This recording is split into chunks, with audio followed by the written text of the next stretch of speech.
Blog Talk Radio.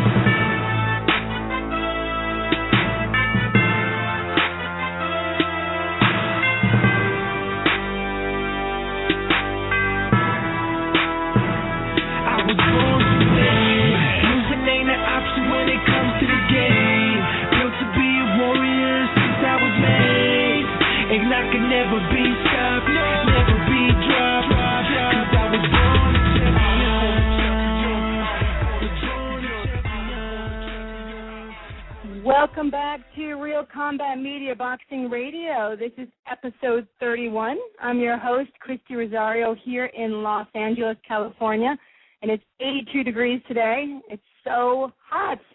My co-host is Richard Solomon, the boxing prophet in New York City. How are you, Prophet?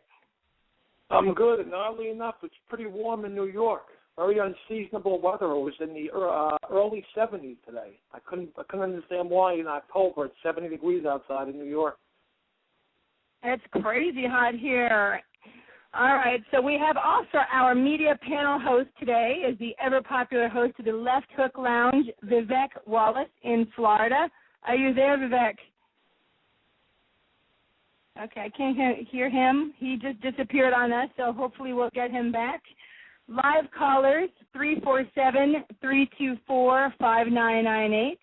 You can Twitter us at Real Combat Media, or my Twitter is at BoxingGirl, BXINGIRL, or the Boxing Prophet at BoxingProphet68.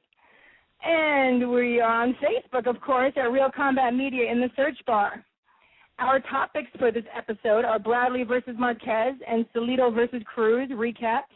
We will also preview Alvarado versus Provodnikov and discuss some of the amazing cards that have just been confirmed for the end of the year.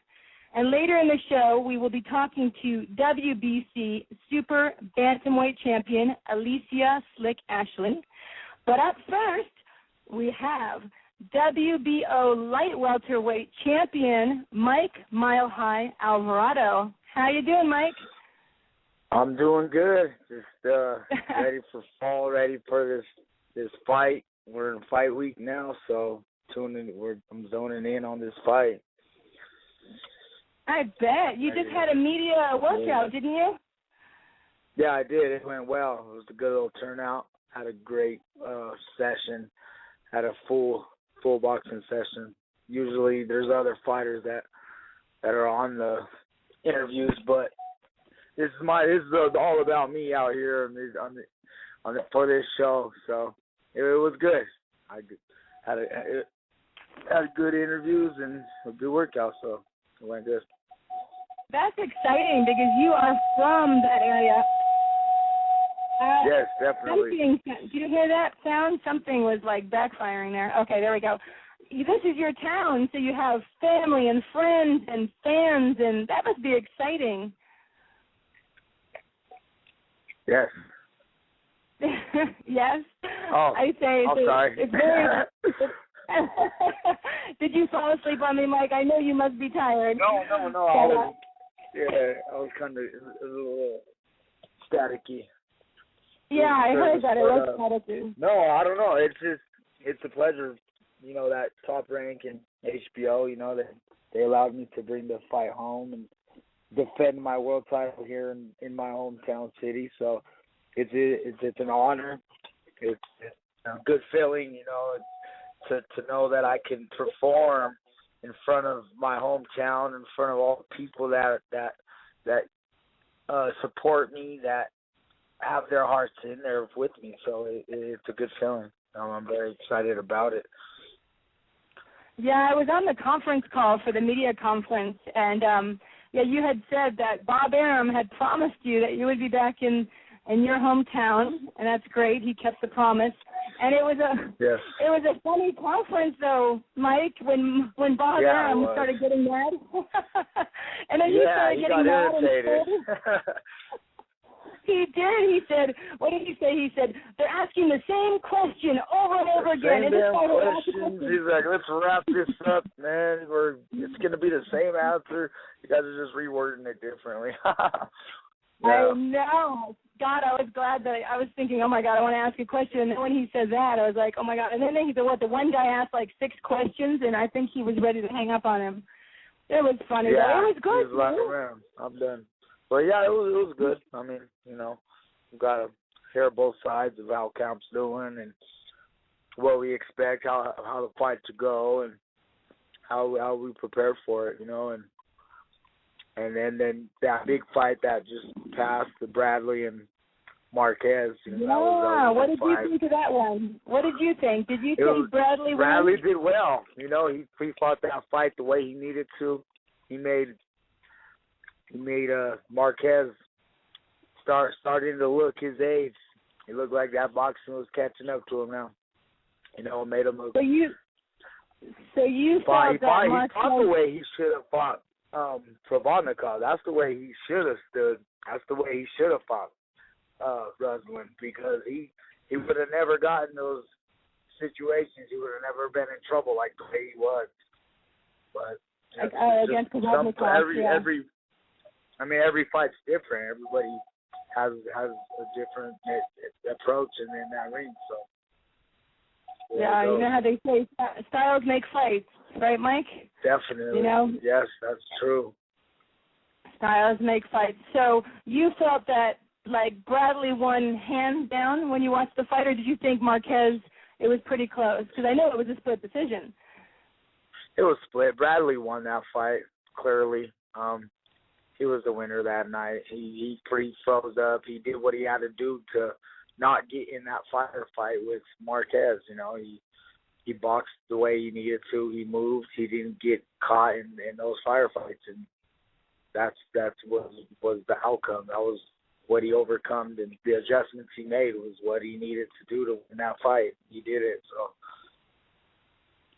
Is that something that you would like to do? Kind of move up a little bit and fight Bradley?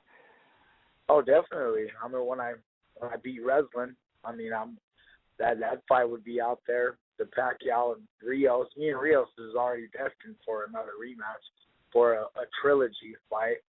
That was cool. Number 3. Fight. Awesome. So there's a lot of big fights still out there, and in my division we have like the best division in this boxing game. So many good fights yet to come.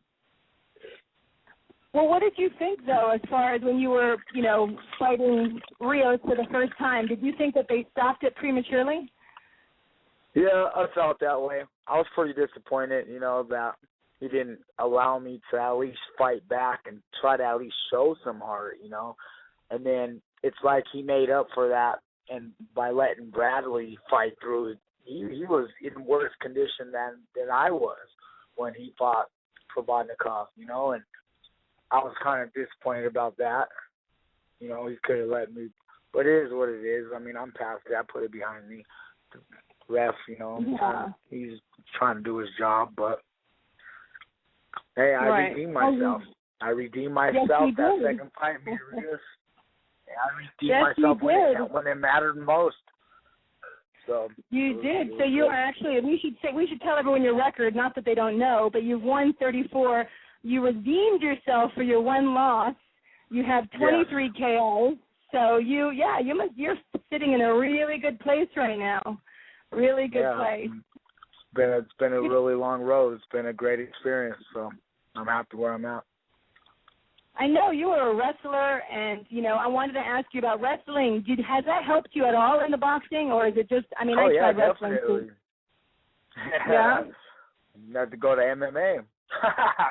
That's what a lot of people tell me. They're like, "Why don't you do MMA? How come you do that?" Wrestling. That was like I did that year round for 15 years, and I think if MMA was big at the time when I finished high school, I would have most likely I would have done it. I would have competed in it, but I think boxing just had my calling. It was just my number. It was just meant for me to be a boxer, no matter what. So, but Well, yeah, you were a wrestling champion. Oh, yeah.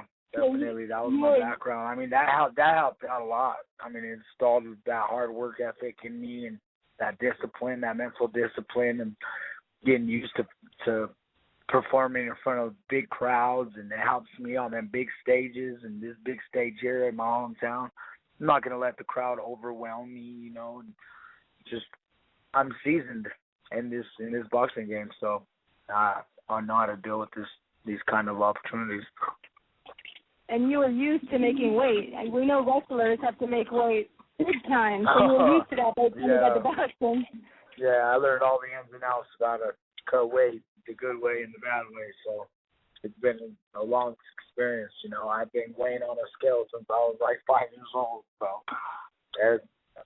wow, I've 5 always years been old. used to. Yeah. So well, it's good that you say the good way and the bad way, because there's definitely both ways. And I'm sure by this time you're not dehydrating to the point where you could get hurt. So, you know, you may want to tell everyone that, because some people are still boxers you see running around all the time trying to make weight and hurting themselves.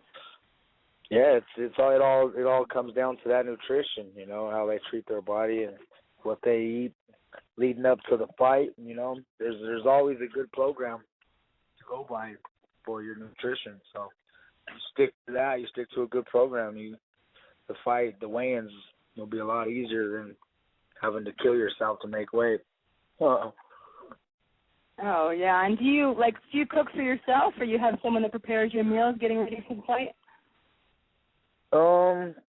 Once in a while I'll go and get what I need, and then I'll have my girlfriend, she'll cook it up for me. Or I eat out a lot, though. Let me tell you, it's been a while since I had a home cooked meal besides just salad and oatmeal in the mornings.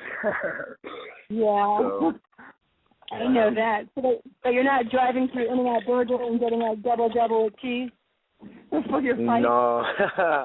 Once I get on that program and get into that nutrition, I don't even want to go back to hamburgers and smothered burritos and all that. They're good, but I try to stay healthy at this point right now. I know. You know, I was watching that special with you and Ruslan, with Max interviewing you, and I thought it was so interesting when he started talking about that he's going to go and light a candle for you, and he wants you healthy in the ring. What did you think of that?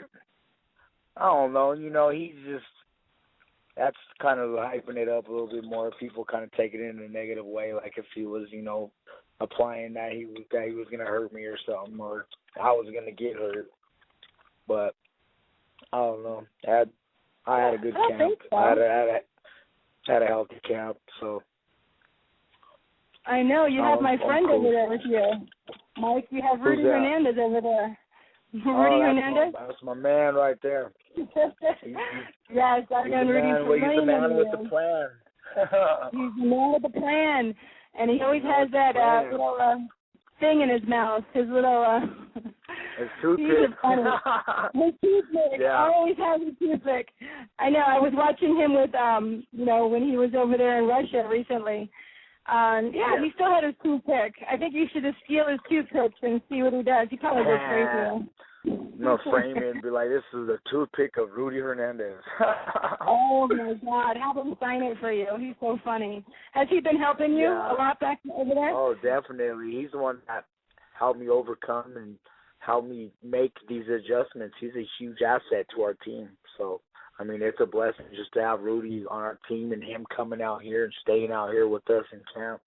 He's a good man. You know, he's a very smart, experienced, well-experienced, and knowledge to the sport of boxing. So he's totally opposite. I give him the most respect for helping us out. So it's a good thing. Yeah, for all that don't know, he trained his brother, Gennaro Chiquinito Hernandez. So, who is a world champion.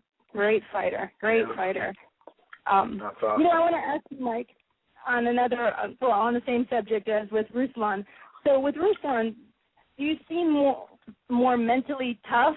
Like, do you think he's more mentally tough than any other opponent that you've boxed, that you fought before, or is just like another day? I don't think he could be more mentally tough than Rios. I think Rios has a little bit more skill and just the same amount of mental toughness. I mean, Rios admitted he likes to get hit. That's what helps him more motivated. And I was like, okay, but it's still going to be a big task. You know, he's still a warrior. He's still tough. So I mean, I just have to be real careful and fight smart. Stick to my game plan, fight smart, and do what I have to do to overcome any situations he could put me in to make it his fight. So I mean, that being said, you know, thank God that Rudy, you know, that he blessed me with Rudy to be in my corner. You know, he helped me change and implement different training methods to win fights like that can turn into wars. You know, I've learned how to make those adjustments, not to be in those kind of fights. So I'm just excited. I'm ready to perform and put on a good show in front of my hometown. I know you are ready, and you know I want to hand it over to the boxing prophet because I know he has something to ask you. Prophet, go ahead. Yes. How are you, Mike? It's a pleasure to have you on the show. Yeah, thank you. It's an honor. Yeah, thank you. Before I talk about your pro career, I did my research and I realized that you had an amateur win. You hold an amateur win over the 2004 Olympic representative Andre Durrell. Can you tell the fans what you remember most about that fight? Yeah, that was back in 2001 when the Ringside Nationals had their first national tournament out there. I've fought him at 141. I didn't really know anything of who he was. You know, he's a good dude. He was a great fighter, very, very experienced in the amateur game. I mean, that's when I knew I had something special. You know, winning that nationals and beating a couple top prospects from the amateur game. It was a good experience. You know, that kind of opened my mind to look into the future and being and going professional in boxing. So, I mean, I started this game late, so you know there wasn't much time for me to keep learning through in the amateur fighting. So, you know, I made my move in 2004 to make my debut and start this fight game. Start to make some money and really learn. I mean, I was a quick learner. The transition from wrestling to boxing wasn't too hard. You know, it was just my calling. I was just destined to become something and make a mark in this boxing game. So, I mean, throughout all those experiences and all that whole long road of learning through all them fights, it's added up to right now to these moments that I'm in. All the fans that follow you, this should be, and at least on paper, this will be your 5th consecutive war if it all lives up to the hype. And it's astounding to me because you fought Mauricio Herrera and Bradis Prescott and the 2 fights with Rios. And now this fight with Provodnikov, it just, you know, it's similar in a way to Bradley against Martin. You know, everyone said Bradley got more. He's got to box intelligently now, and you're going to have the home fans behind you. So eventually there's going to be a moment where you're going to have to stand and trade with Provodnikov. Are you worried that, you know, a 5th consecutive war will eventually take its toll on your body, or what are your thoughts going into that fight? I don't feel like any of those type of fights took a toll on my body as far as the wars and up to this point now. I think, you know, that I started so late in this boxing game that I haven't been washed up like that. And it's only helped me learn more about myself as a boxer. It only helped me develop how to transition from a puncher to a boxer. Now that I'm a puncher/boxer, it's easier for me to control these fights, not have to really worry about the exchanges, not having to be in those kind of wars. You know, I'm learning the intelligence and season as a pro, so knowing that I know how to adjust is only helped me that much. So I know I just plan on being smart and in this fight, strategically winning this fight. So I proved that I can box as well. You know, I showed my heart. I showed I could go to war. I could fight through a war. But now it's time to show some skill. It's time to show that I could adjust and fight for my longevity of my career, and not just worry about gaudy war type fights all the time. And Provodnikov and Rios have eerily similar styles in that they both kind of don't know the meaning of the word defense. They plot ahead, right. and they both throw power punches. Can you compare them a little bit? Who do you think has the quicker hands, the better defense, and the more powerful punches? They're very similar in their style. But I think Rios has a little bit more. He's a little bit more seasoned as a boxer. I think he has a little bit more craftiness in his game. Rios, he has a little bit more better defense. He's a little bigger than Provodnikov. Provodnikov's a lot smaller. I'd say they have about the same amount of power. They could hit about around the same. So I mean, they're both dangerous fighters. You give those guys that edge and you give them that chance and fight their kind of fight. That's a big risk that anybody could be taking. I mean, Provodnikov almost upset one of the best fighters in the world. I mean, Tim Bradley, he had him out on his feet. So you just got to fight a smart fight with these type of fighters. Box. And I remember after the Mauricio Herrera fight, you basically called out Juan Manuel Marquez, saying that you paid your dues and that you want to fight the great Mexican champion.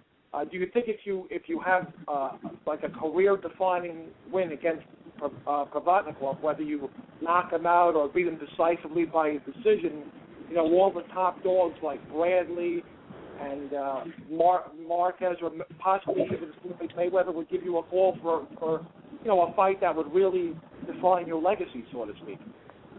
Yeah, I know I've earned my respect to be on this top level and be in this little tournament with all these top fighters.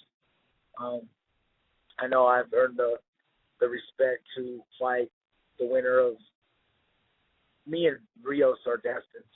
It's inevitable when we're going to fight again. Pacquiao, that's the dream fight. Marquez, any one of these top fighters, I mean, they're all going to be great fights. They're fights that that everybody would want to see. I mean, they're all good fights. So any one of them type of fights would be a good fight for me. Because they're all at that top level. They all pay their dues, and very interesting. And my last question to you, it's also kind of a comment.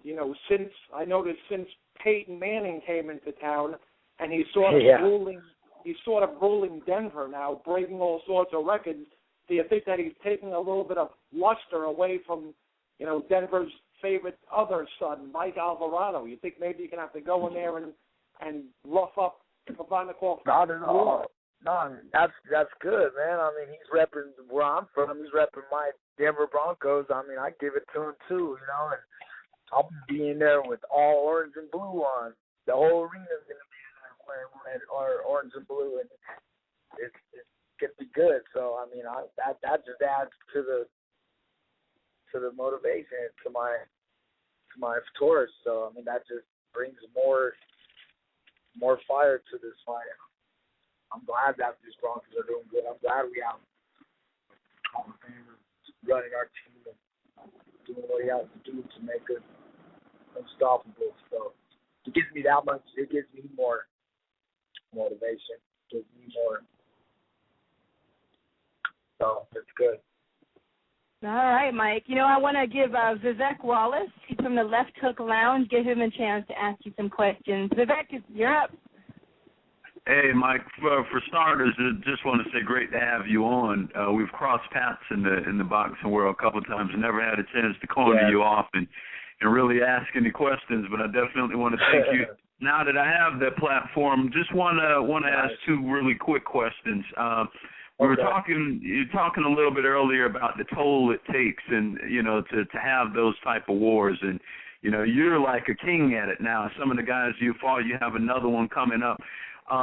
When you're in the middle of combat, actually, let me back up for a second. When we saw Timothy Bradley speak about the slurred speech and things like that, and, those wars, they do take a toll after a while. But my question is, when you're in the middle of combat and you have the skill to box, walk us through the mental process of the discipline it takes to box versus taking that natural instinct to slug it out and fight back, because sometimes doing one as opposed to the other could result in a person either winning or losing that fight.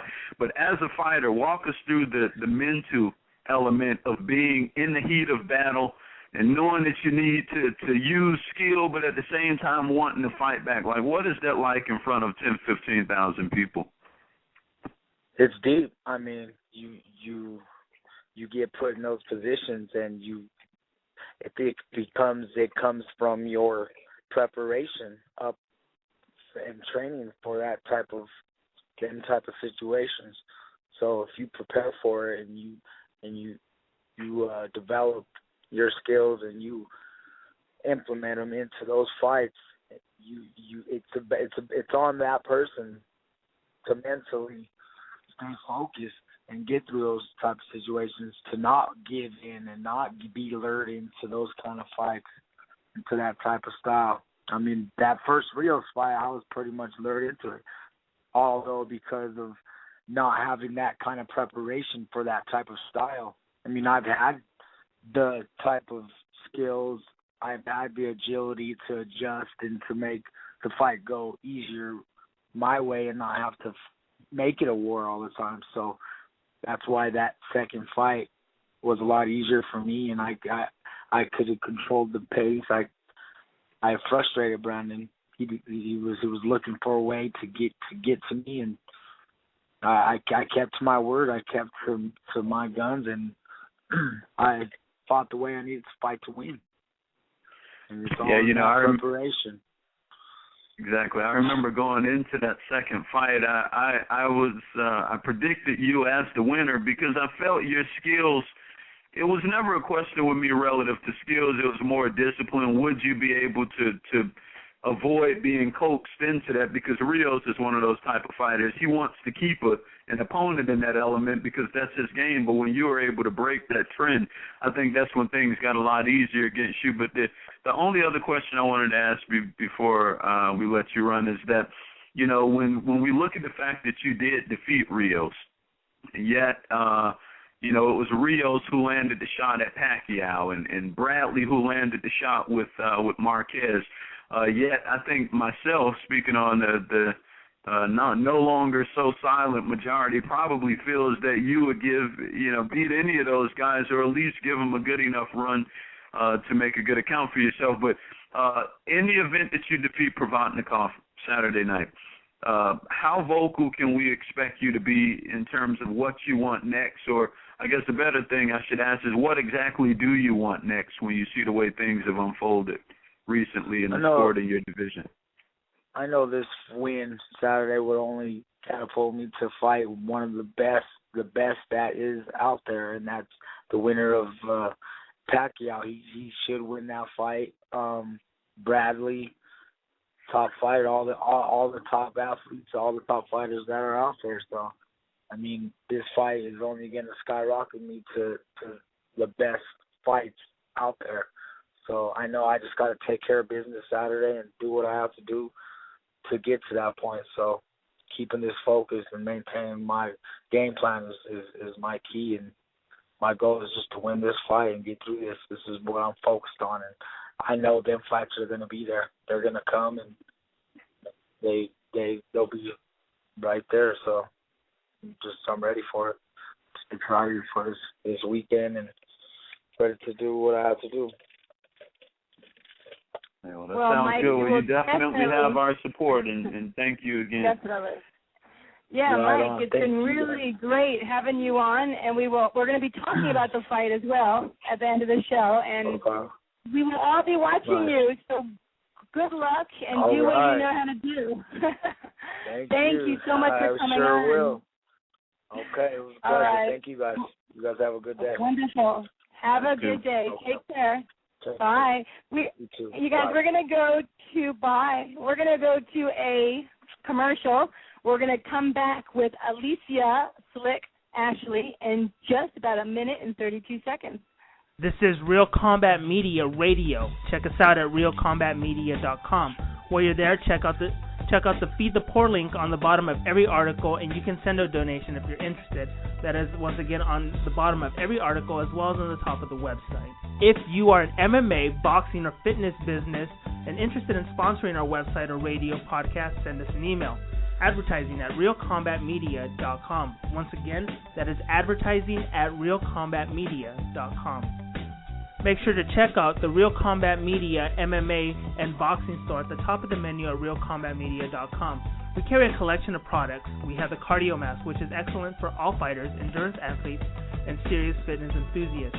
Once you are in the Real Combat Media store, click on the banner on that page. We also carry Alpha Brain. Alpha Brain is a great and natural product which activates your brain's neurotransmitters and helps you think more clearly, which improves brain function. You can also purchase the world's healthiest plant protein, which comes from hemp. There are many other products online on the online store, and click on the On It banner at the Real Combat Media store, and you can purchase Alpha Brain and other health products. Use the discount code Real Combat Media, and you will receive 10% off at the checkout store on the On It. That is ONNIT on the banner at Real Combat Media store. Buckle up. Here we go. Let's get this show started. Welcome back to Real Combat Media Boxing Radio. This is episode 31, and I am your host, Christy Rosario, here in Los Angeles. I'm joined by my co-host, Richard Solomon, the Boxing Prophet in New York City, and our media panel host for today is Vivek Wallace in Florida. You can call us live at 347-324-5998. You can Twitter us at Real Combat Media, or my Twitter is at BoxingGirl, BXINGIRL, or at Boxing Prophet 68 for the Boxing Prophet. You can also find us on Facebook at Real Combat Media in your search bar. And we are joined by a fantastic fighter, Alicia Ashley, the WBC Super Bantamweight champion. How are you, Alicia? I'm doing well. Thanks, Chrissy. Good to have you on the show. Thanks for having me. Well, I'm glad. So what is going on? You know, I've known you for years, since we both won the Nationals. I know I'm dating myself, too, but since we both won the Nationals, and I'm not going to say the date, but quite a while ago, then we were on the U.S. team together, and now here we are, and I was looking at your record and everybody that you fought. Alicia, when do you have time to sleep? I sleep every day. That's just part of it. Just part of being a boxer. I want to continue fighting, so I have to be there. I have to be around. Wow, you know, I was looking at as I was saying, and on BoxRec, I was checking out your record and everything else, and you have not ducked anybody. You have fought everybody from Chevelle Hallback, who I know was a little heavy for you, to Lisa Brown, to Layla McCarter. That's what I want to ask you. You fought Layla quite a while ago. How come you guys haven't had a rematch? You know, I don't think, when I fought her, I think I was in 126, and since then she has fought heavier the majority of the time. I would have loved to rematch her at any time. You know, that it just never came back around. Yeah, because you had a draw with Layla, so I'm sure you would have wanted to. Yeah, you both were about 122, and I know at the Nationals you were 125, so you're very light. You're right, very light. Yeah, I've maintained the same weight I never want to fight. Actually, early in my career, I did fight heavier girls just to get fights. I fought as much as 135 and realized this is just not the weight for me. So I just went back down, and 122 is a great weight for me to be at. 122. And then, when we were boxing against Canada in that duel, did you fight Lisa Brown that night? I was trying to remember. I actually didn't. I think she fought 119. Oh, okay. You were 125. I was 132. Yeah. Oh, okay. I was wondering because I was looking also, and you fought her, and I know that's one of your losses that you don't really feel like you lost. Am I right? Exactly. It was such a close decision, and she was a title holder, and it was a split decision, and I think she was surprised she won also. So that one I really wanted a rematch with, and we still haven't gotten that chance to do a rematch either. Has Lisa wanted a rematch? I think at one point she did, but it just never came to fruition. Oh. And then we just kind of went our separate ways, Right. Yeah. I mean, I'm not even sure she's still fighting, is she? I think she did last year. I'm not sure I've seen anything on her this year. Yeah, I haven't seen anything. And I mentioned Layla because we know Layla still fights, and she's always in shape. And, if she could come down to your weight, I think that would be a nice fight to see. I'd pay to see that one. I would love to. I would love to fight her again. It was, she herself is also a road warrior. She fights everyone, and I'm very impressed with that. And it just proves the ability of the females. That we have a lot of heart, and it's just what's there, we'll do it. Yep. Yeah, I fought Layla in the amateurs, so I'm always happy that I can say that. Wow, I know. There's some definitely top, and looking at all your resume, it's amazing. But I want to go backwards just a little bit because you were actually a dancer for years and years. Was Alvin Ailey and was it Martha Graham? Martha Graham. Well?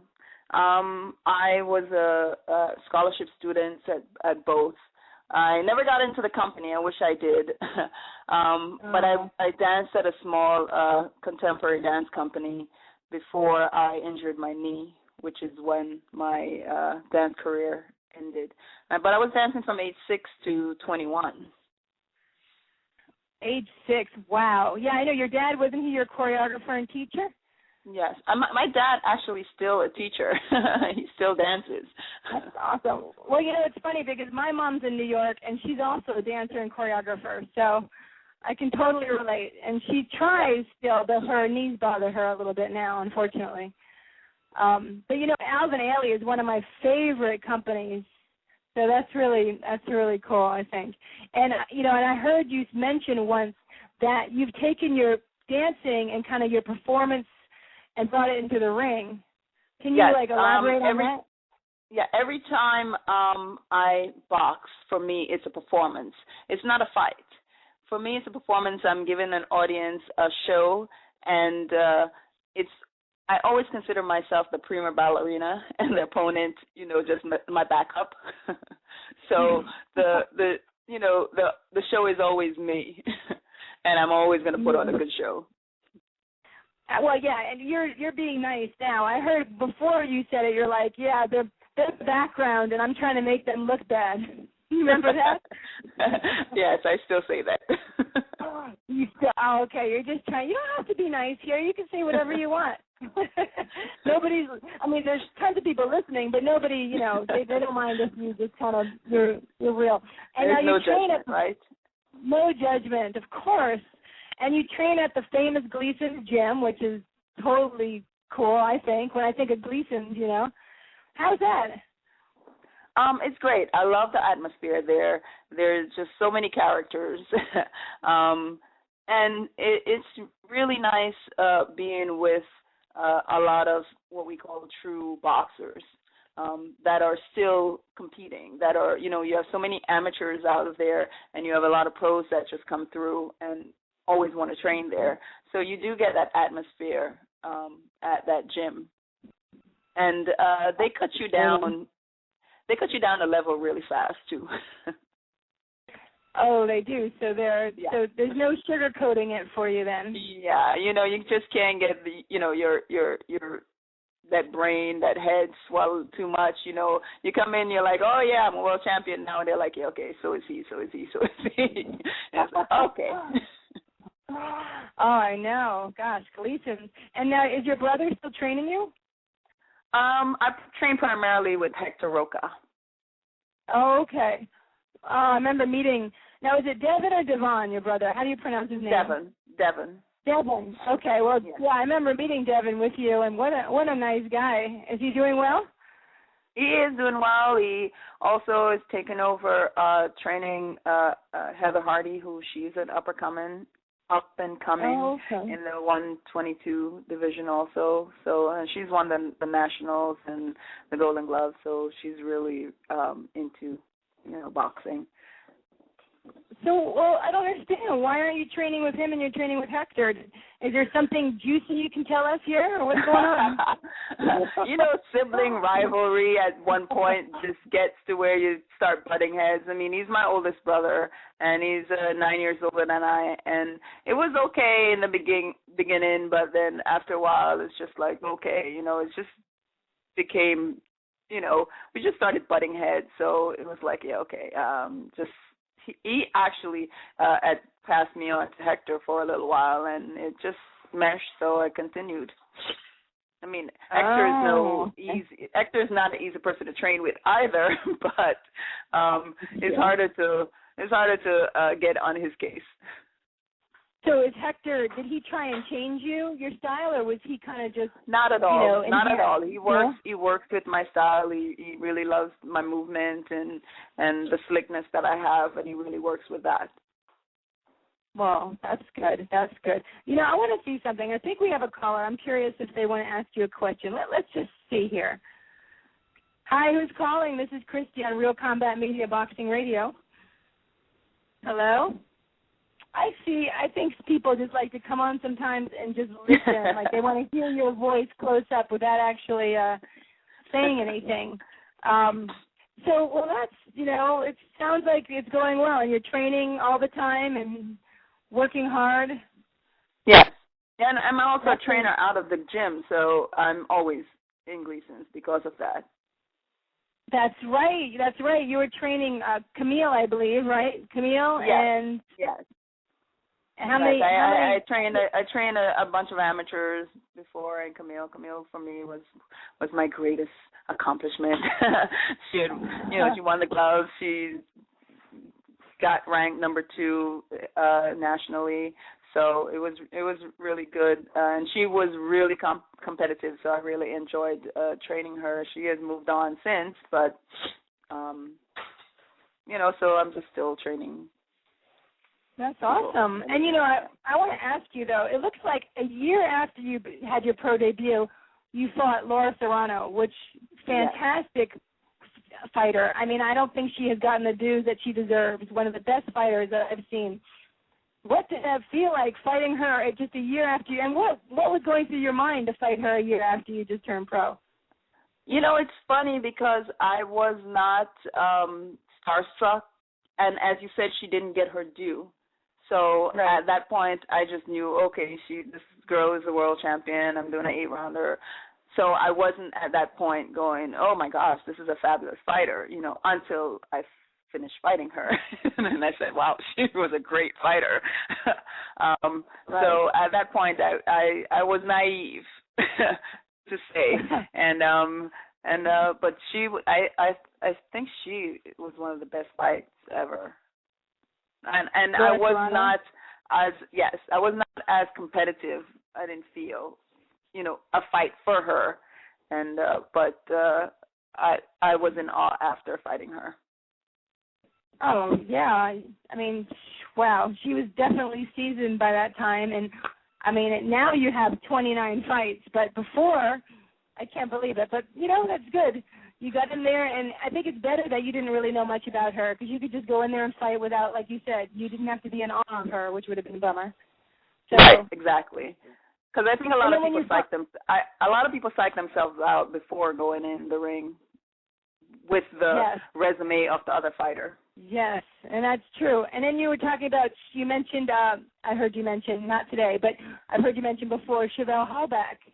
What made you decide you want to fight her? I mean, she was heavier than you as well, wasn't she? She was heavier than I was, and it was just the fact that the fights were few and far between, you know. So it's just like, okay, you got, and that's another thing that I did not realize, her resume. Oh yeah. And it's like, oh, okay, this girl is a tough fighter and stuff, but I didn't realize how tough she was. And for me, that fight was surviving. You know, I actually survived 8 rounds. 2 rounds I did great, and then 8 rounds I survived. And then afterwards I said, well, okay, this is not the weight for me. She's the one that made me know I needed to go down to 122. Oh, yeah, you fought her at 127, and she, I mean, wow, another fantastic fighter. You know, I think it was heavier than 127. It could have been. It says, you know, BoxRec doesn't always have the complete, accurate information. That's just what it says here. I might have weighed 127, but I think it was a lightweight fight. What was it? It says super featherweight. But you never know. I mean, my gosh, you've fought the best. Marcelo, Kuna, I mean, tons of great fighters, and you don't shy away from anyone. And now you're fighting. We got to tell everyone, you are fighting in Las Pulgas, Tijuana, Baja California, Mexico. Yes. When are you fighting here? October 23rd, next Wednesday. Yes.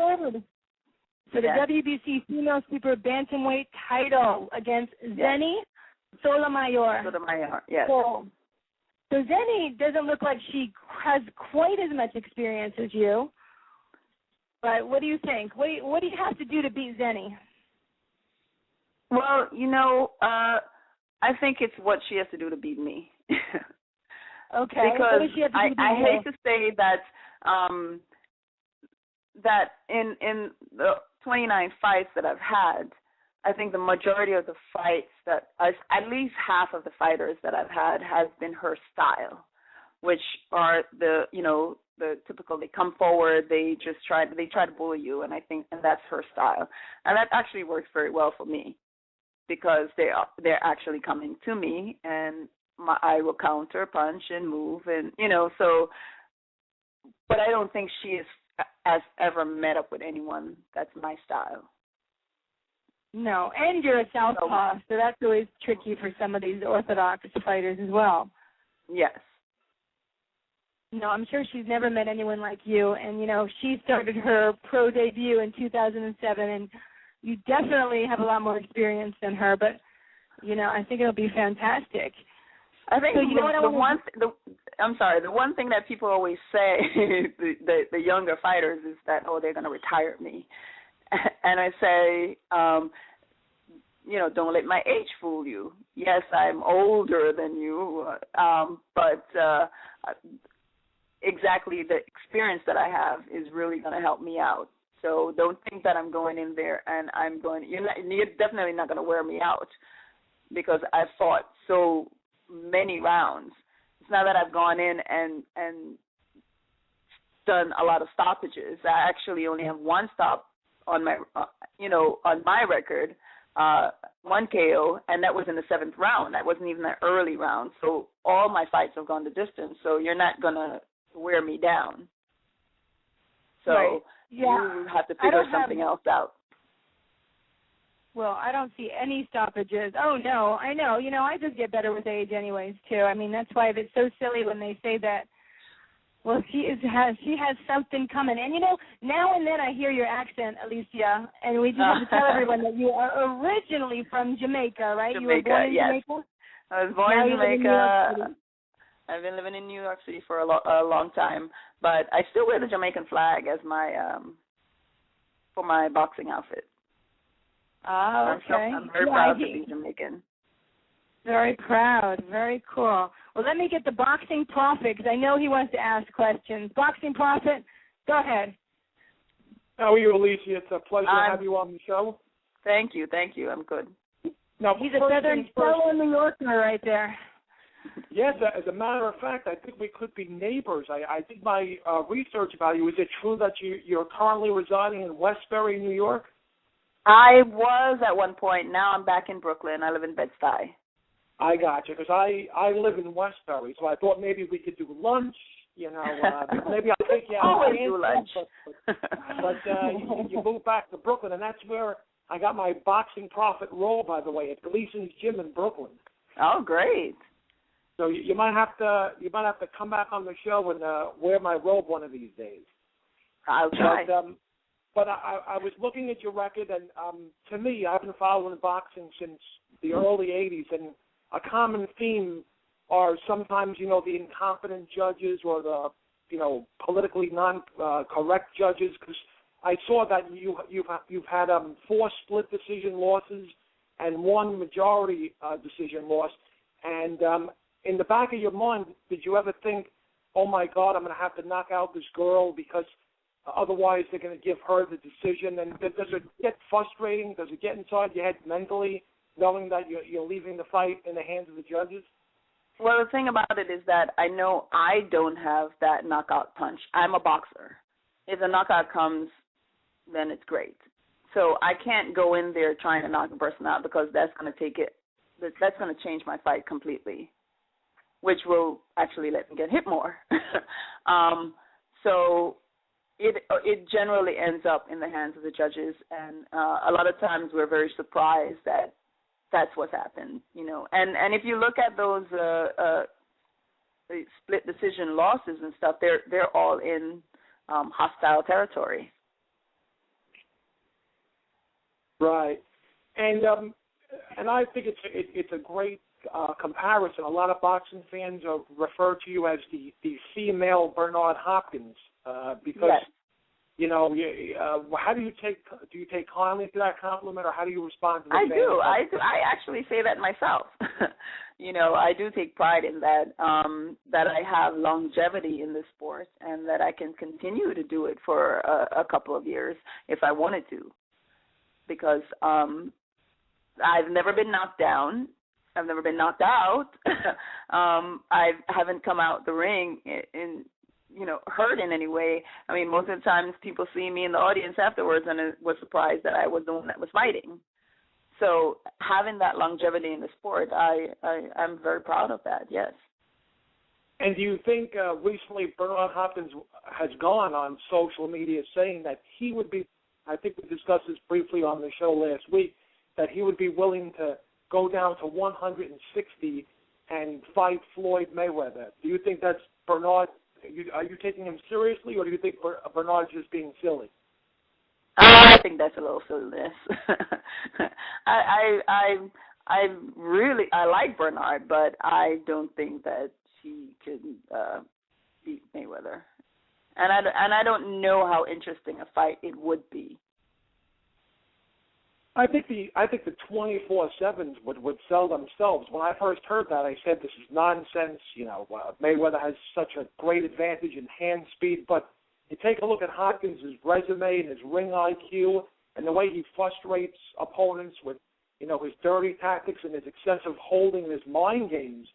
And just the banter that would go back between the both of them, at the press conferences. I think it might be a well, that in itself would sell itself, but I don't think he would get into Mayweather's head. I mean, even with dirty tactics and and elusiveness and what he does, because Mayweather has that also. Right. And what is left for you to accomplish? Like in a perfect world, before you retire, I don't see you retiring anytime soon.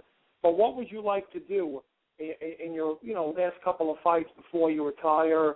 Where you can say, obviously you've had a good career, but what will be, I'd like to fight. I'd like to fight the other top girls in my weight class.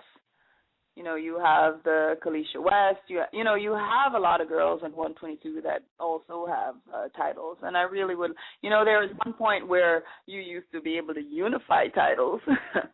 So having a unification of a title of the 122 weight class would be great. Well, I wish you the best of luck, and I know you'll win your next fight, and like I said, hopefully you can come back on the show, and you can wear my boxing prophet robe and do it justice. Oh my God! I would love to. Okay, hold on a second, Alicia. This time, Vivek, we're going to come to you in a second. We just have a caller. I don't want her to go away. Hi, caller. We're here with Christy and Alicia on Real Combat Media Boxing Radio. Hi, Christy and Alicia. This is Deirdre Fabian. I was one of those unlucky people. Deirdre, oh my gosh, Alicia hello. a couple of times. Oh my God. Hi. Yes, we do the amateurs. Oh, yes. Yes. In the past. Yes. Two of my 4 losses came from you. Thank you. But, you learn more from your losses than your wins. So you definitely do. Yeah. Thank you. But I just wanted to say hi, and that's awesome that you're going to fight. I'm in San Diego. I might see what I can do about getting down to Tijuana to see you on Wednesday. It would be great. I would love to have you. What time is the fight at? I have no idea. Yeah, okay, I'll look it up. But yeah, and Christy, my roommate, I think in Canada, right? Or in Finland, Christy, right? Who, me? Yeah. I don't think we were roommates. No, I don't think we were roommates. I remember you very well, and all of us boxing. We were never roomed on one of them. Okay. Yeah, maybe. You know what? Your memory is probably better than mine. So that's very cool. It's that we're all here. We'll all say memories are gone. Yeah, right. Right, but terrible. But now let's tell everyone this is Deidre Fabian. Right. So Deidre Fabian fought at 125. I just want to tell everyone so they know what the heck we're talking about. Okay. We were all in the amateurs together. We were all got to box on the U.S. team. Deidre and Alicia were 125, which was the max, and I was 132, which was terrible. I just starved to get to 132. But yeah, that was I walked around about 145. My God. And we had the first international competition, and finally it got to the Olympics this year. So that was pretty exciting. But we helped pave the way, so that was good. Yes, we did. I'm extremely proud of being in that first USA Nationals. Yeah, it was something else. But I just I thought it was great that you were going to be on today. And I what movie were you the fighter in with Michelle Rodriguez? Girl Fight. Girl Fight. When I watched that fight, I was just because they were showing you, and I was like, oh yeah, I remember that. I remember being hit by that slickness. So, and this is great that you're still out there doing it, and just congratulations on everything you've done. I have been following you for years, so. And Christy, congratulations on doing this. Oh, thank you, Deidre. Are you boxing at all, or what are you doing? I am. I teach. I do some boxing. I was sparring up until a few years ago, and I'm getting ready to have elbow surgery, so my elbows have given out. But I teach some fitness boxing. Yeah, and I but I'm still around it. Just introducing new people to it, but not at the competition level. But it's fun. Changed my life. So. I know. That's excellent. I'm so glad that you called, and I'm glad I got to see you on Facebook. Yeah. And Alicia, I'll do my best to see if I can get down there next week to cheer you on. Oh, great. Thank you, Deidre. And I know that she's going to be in for some trouble, so because I can vouch for that. Seriously. Yeah. Well, thank you for calling, Deidre. I hope you have a wonderful day, and make it down there and let us know how it goes. I sure will. All right. Take care. All right. Bye, Deidre. All right. Bye. Well, I want to give Vivek a chance. Vivek, you have Alicia. Hey, Alicia. How are you? Hi, I'm good. Thank you. That's good. Glad to have you on. Just wanted to take a couple minutes to ask you a few questions quickly. Being the female elder stateswoman, I guess I should say, of the sport, you mentioned Kalisha West earlier. We had her on last week, and one of the things that she spoke about was the fact that there's a big difference from the masculine element of the sport to the female in terms of opportunities, the purses that they're granted for these fights, etc. Talk to us a little bit about what you've seen in terms of the evolution while you've been in the sport. Do you feel like there's been any advancements at all from the feminine aspect of the sport? And if not, what do you see as a method to possibly change that going forward? I think one of the big things from when I started, even as an amateur to a pro, is that the amateur level, there is a lot more opportunities. There's a lot more opportunities to fight, to do competitions. On the pro level, not at all. It's, you're hoping to get 3-4 fights per year. And if you do, it's definitely not going to sustain you. You have to work another job. You have to hope for sponsorships, which is not going to come because you're not being known. You're not being shown. You might not be promoted. And that's the thing that, yes, monetarily wise, you're not going to survive on this. You definitely have to have a love for the sport. And that's me. I'm just boxing for the love of the sport because I'm not going to get rich off of this. I've had 4 world titles, and even 1 world title for the guy will earn them easily 6 figures. Yeah. If we barely touched 5 figures, barely, and it's just like, okay, what are you going to argue about? You really can't argue about it.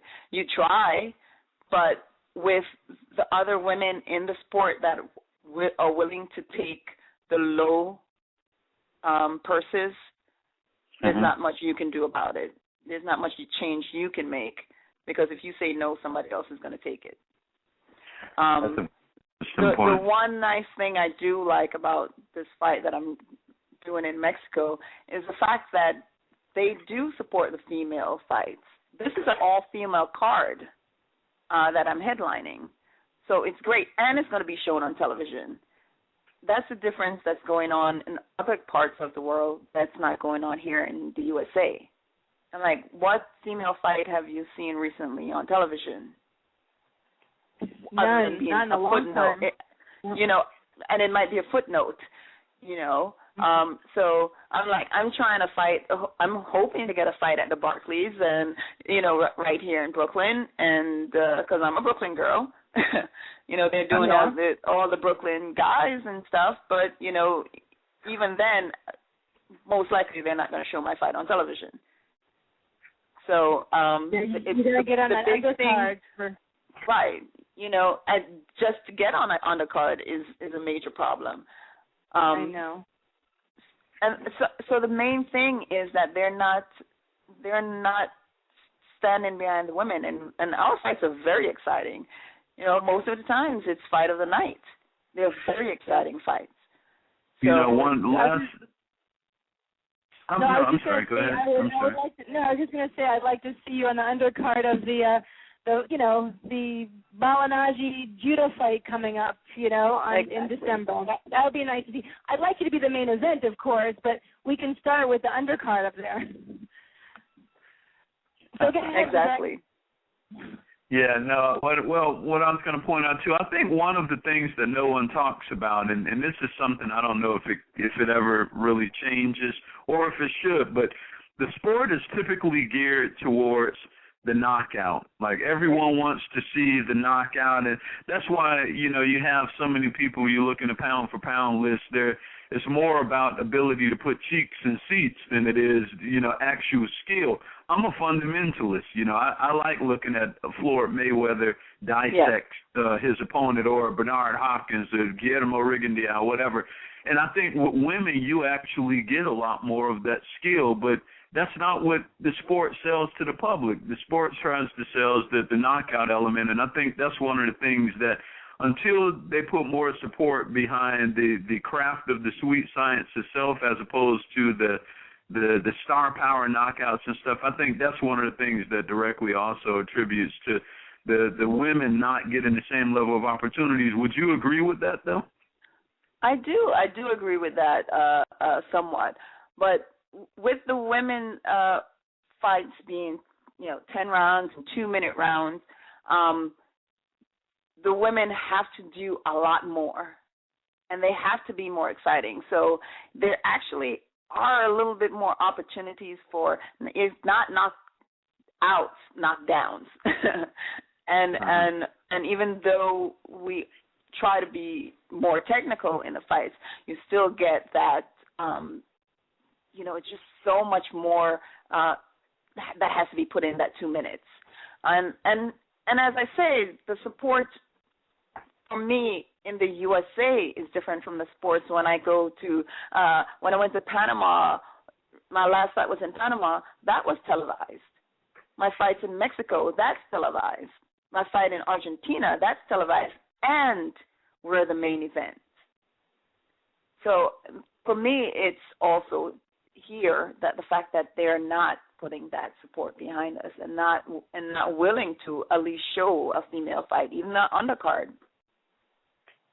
It's amazing in the Latin countries that they are showing you on TV, and that Mexico only not too long ago even let women box and let them fight. So it's pretty surprising that they're the ones that are televising. Yeah, that is fast forward. Yes, the United States tries to pretend that they're so free and equal, and yet you see stuff like this happening. It's quite interesting. Well, Alicia, it's been great talking to you today. I want to wish you the best of luck on your fight. Not that I think you're going to really need it, being who you are. Thank you for coming on the show. I never take anything for granted. No, you shouldn't. That's for sure. That's for sure. But it's nice to have a little reunion with Deidre Fabian, and nice to have you here. And definitely let us know how it's going, how your career is going. We want to talk to you again. Oh, great. Thank you. Thank you very much. Oh, you're welcome. Have a great day. And we are going to go to a commercial. We will be back in about a minute and 32 seconds to talk about all our topics, including Bradley and Marquez. So don't go away. This is Real Combat Media Radio. Check us out at realcombatmedia.com. While you're there, check out the Feed the Poor link on the bottom of every article, and you can send a donation if you're interested. That is, once again, on the bottom of every article as well as on the top of the website.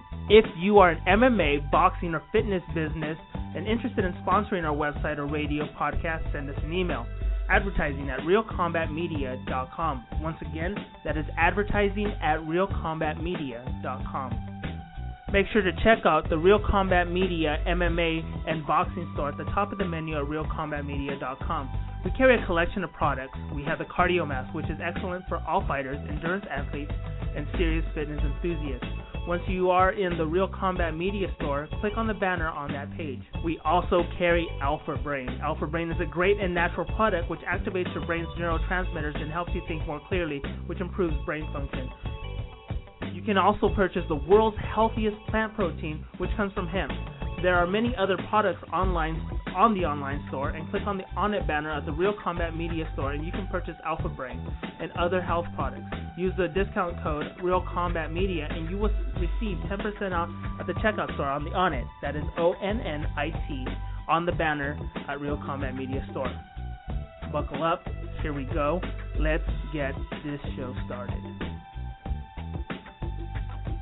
Welcome back to Real Combat Media Boxing Radio. This is episode 31. I'm still your host, Christy Rosario, with the Boxing Prophet and Vivek Wallace. You can call us live at 347-324-5998, or you can Twitter us at Real Combat Media. My Twitter is at BoxingGirl, BXINGIRL, and at Boxing Prophet 68 for the Boxing Prophet. And you can also find us on Facebook at Real Combat Media in the search bar. We are here now to talk about our topics. I'm sure everyone has been waiting impatiently to talk first. First, of course, we want to talk about Orlando Cruz and Orlando Salido, who fought this past weekend. As we know, Orlando Salido won, and I felt bad for Orlando Cruz, I have to say. He lost with a KO, a pretty bad KO. I hate when you see them face down like that. And, oh, my God, he got hit hard with that 7th round KO. What did you think, Boxing Prophet? Well, the big question going in, as I pointed out last week, was, did Orlando Salido get old overnight? when he lost to Mikey Garcia. You know, he was dropped 4 times, lost every minute of every round, but I just didn't think Orlando Cruz had the resume to compete with Salido. And I noticed Salido was in great shape when he stepped into the ring. He looked chiseled. He looked very muscular. And I just thought he would take Cruz out in round 7. And sure enough, after a very long slump, I finally got the exact round right, thank God. And I only gave 1 round to Cruz. And it was just basically Salido made Cruz fight his fight. Cruz tried to box laterally and, you know, jab and throw punches from different angles, and Salido would just have none of it. And it was the same Salido that basically beat Juan Manuel Lopez twice, gave Yuriorkis Gamboa fits, and the fighter that beat Robert the Ghost Guerrero before failing a drug test. And now rumors have it that they want Salido to face the young Russian kid who made his professional debut on the undercard, Lomachenko, January 25th of next year at Madison Square Garden for a title. And I think that's sort of I mean, it's a great fight, but it's a lot to ask of the Russian kid, Lomachenko, in his second professional fight to face Salido for the title. But, you know, that's another story for another day. I give that Russian a lot of credit. He makes his professional debut in a 10-round fight. To get a 4 or a 6 or an 8 rounder, he fights 10 rounds, and, you know, he destroys Jose Luis Ramirez 4 one-sided rounds. But that's a fight now overnight that's pretty marketable fight for both guys. But overall, I thought it was a very impressive performance for Salido. And, you know, for Cruz, he has to go back to the drawing board. And for Salido, it's a message to all the naysayers that, you know, sometimes it's not exactly, you know, how you looked in the last fight. Sometimes you can have an off night, and then in your next fight, win impressively. So a very, very big win for Salido. So what do you think now? What happens with Orlando Cruz? Do you think he is going to continue and that he has a lot more in the tank, or what do you think, Prophet? I think he should continue. I just think Salido was, as I alluded to, Salido had a great resume, and Cruz didn't really face anyone that had the skills and the talent of a Salido. I think Cruz should take a couple of fights to reestablish his confidence, face guys maybe in the top 30, but guys not necessarily in the top 10, put a couple of wins under his belt, and then maybe face another contender down the road. But, you know, he did win one of the rounds, and he showed tremendous courage. Salido went to the body, hurt Cruz on more than one occasion, but Cruz didn't run. You know, he fought back valiantly. He was just outclassed. You know, it's not like Cruz has anything to, you know, to discourage him from fighting. He was just in against a superior fighter, and, you know, he took his punishment like a man. You know, a lot of guys would have maybe tried to hold on for dear life and I guess gone the distance, but he fought back valiantly, and there's no crime in losing to a superior fighter. Just, you know, he'll go back to the drawing board, he'll train harder, and I think in the long run this may actually serve him well. You know, maybe he learns from this experience and he comes back even stronger the next time. Well, I don't know. He was hit hard, and he landed hard. I just hope he doesn't have a concussion or something that lasts for a long time. I hope he can get right back and start training again. That would be probably the best thing for Orlando Cruz. What did you think, Vivek? I mean, I thought it was a very good fight. I thought, to be very honest, I had Salido winning coming in. Cruz is a decent fighter. He's slick. You know, stylistically, I think he's pretty good. But when you're looking at the toughness of the two guys, and you keep in mind that these fights go 10, 12 rounds, you know, it's one thing to out-slick a guy for a certain amount of time, but when you have to do it over that period of time, and it's a guy as rugged as Salido, you know that at some point either Cruz is going to have to be on his game to a level we haven't really seen, or he's going to get walked down, and that's pretty much what happened. I think that Salido, you know, a lot of people counted out after some of his last performances, but styles make fights, and we know that very clearly in this sport. So this, I think, was, although Cruz was a slippery style over the long haul, I think stylistically it was a better match for Salido, and it was a guy who he could eventually wear down, and that's pretty much what happened. That's it. In a nutshell, I guess there's not so much to talk about that fight. It went 7 rounds. I did like the shorts, I have to tell you. Orlando Cruz with his rainbow shorts and his Puerto Rican flag. I know some Puerto Ricans were not very happy about that, but I thought the shorts were nice and they looked good on him. Didn't you think? What did you guys think? I personally, what, Prophet? I thought the robe was great. Listen, I've seen crazy robes. I mean, Hector Macho Camacho Sr., may he rest in peace, made it an art form of coming into the ring with crazy robes. And, to each his own. I thought the robe was flashy. It was colorful. It was very cool. It brought sort of a dramatic flair to the fight. And I love it. You know me. The more I think boxing, it would behoove boxing. I love outrageous ring entrances and outrageous ring attire. I'm all for that. That's why. You probably love Prince Nassim then. Yeah, it's great. One thing that's on my bucket list is to actually go overseas to England and see a fight there live.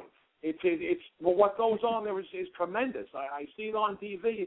And I only just dream about one day going overseas and watching a fight in person because of the whole atmosphere and the craziness of the fans and everything. But I loved his trunks. I thought they were great, and he should be proud of himself. He should be able to wear whatever he wants to without any lashback from the fans. I thought that was silly. And what did you think, Vivek? Do you have any opinion on these shorts or, what they meant? You know what? Honestly, I thought it was a bold move because having being around the Puerto Rican culture down here in particular, I know that it wasn't taken too well. But I think it was a big political statement for him, and my personal beliefs on that statement I'll keep to myself. But I supported him taking that step on such a grand stage to actually push that. Like, I thought that was big, and I actually supported him in the fight because he took such a bold stance for what he believes in. I mean, that's pretty much what I have on it. It wasn't a yay or a nay or a good or bad, but I definitely supported his position as a man taking that stand in a sport that's, doesn't always look too kindly at things like that. He was the first, if I'm not, if I am correct, to come out with such a statement. Yeah, right. So I thought that I supported him on the strength of that alone. Yeah, I mean, you have to give a lot of the fighters credit, like Orlando Salido, for instance, that, you have someone that has not too long ago came out and that he's very outspoken about it. And, Salido just went in there. He never made comments. They boxed, and you're just looking at two fighters. And I think, and Cotto and all these people that have been supportive, I give a lot of credit, to the boxing world. It kind of surprises me. I mean, I'm sure there's some people, like today I was reading about Broner and, did you read this about Broner and Madonna? How I think Broner was kind of making slurs or something disrespectful in Vegas, and they almost went to blows. Did you guys hear that? No, I didn't know that.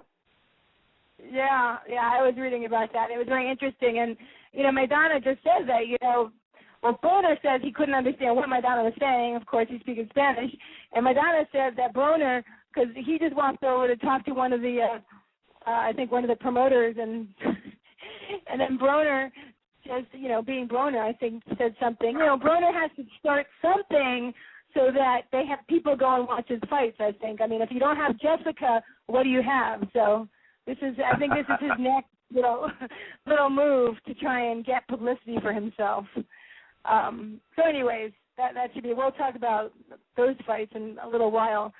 But we should move on, and I'm sure you guys are interested in talking about Bradley and Marquez. So we have the fighters, and if I remember correctly, I think Prophet went for Marquez. Didn't you, Prophet? Yes.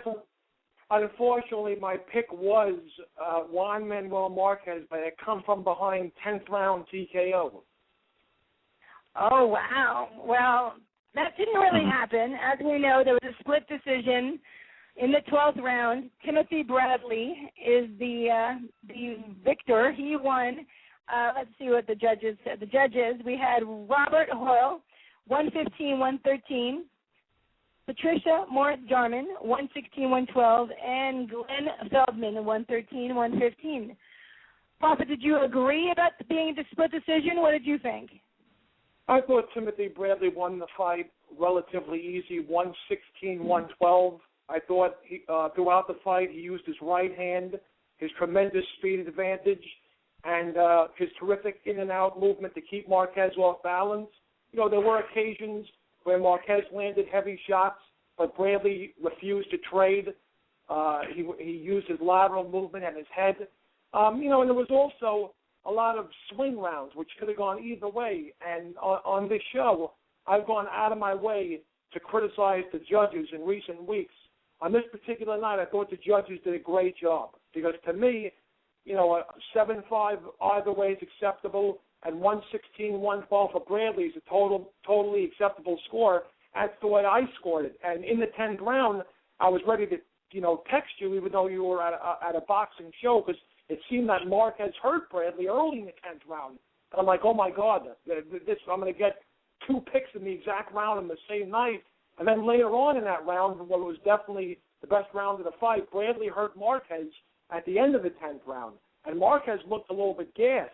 And in the 12th round, of course, Marquez went for broke.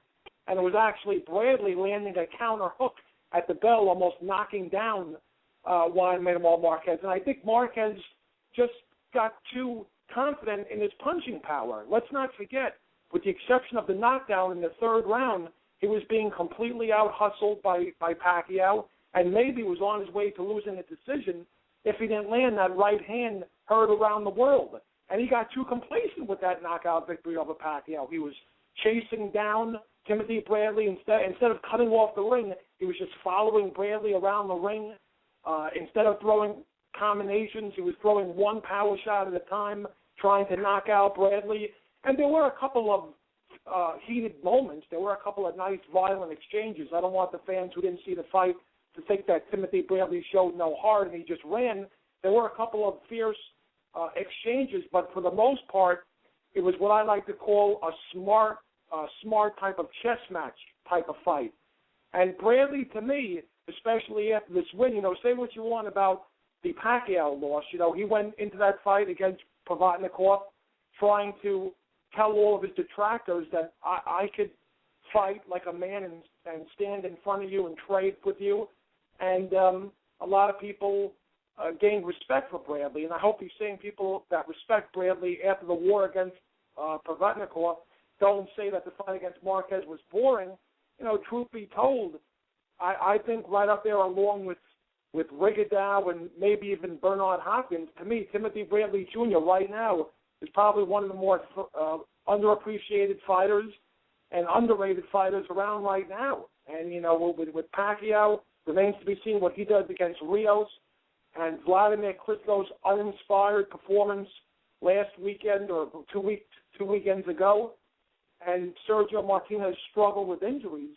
It's not out of the realm of possibility to now have Timothy Bradley in your top 3 pound for pound. And he even said it in the post-fight interview.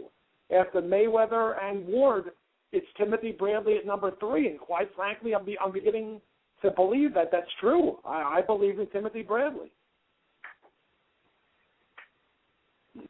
So, Papa, do you think that Timothy Bradley should fight Floyd Mayweather or Amir Khan? Because it seems like it's going to be Amir Khan, but what do you think? I would love to see Bradley against Mayweather, but with the promoter conflicts and all the network stuff that goes on, you know, politically behind the scenes, I don't think that's going to happen. But I think it would be a very interesting fight for Mayweather. Timothy Bradley just knows how to win. He's got a weird style. I think that would give Mayweather some fits. You know, maybe he would hold Mayweather before Floyd can get off, he would lead with his head a couple of times. I don't think it was on purpose, but he did lead with his head on a couple of times, and it got under Marquez's skin and maybe made Marquez fight a different style. But Bradley just basically knows how to win. You know, doesn't have the most overall talent. He's eerily reminiscent of Bernard Hopkins. He wins ugly. That's how he won his junior welterweight championship. And with the exception of the Provodnikov fight, he doesn't have the crowd-pleasing style that puts, rear ends in the seats. But listen, he wins. He beat Devin Alexander. He beat Provodnikov. He beat Pacquiao. Now he beats Marquez. I mean, the resume speaks for itself.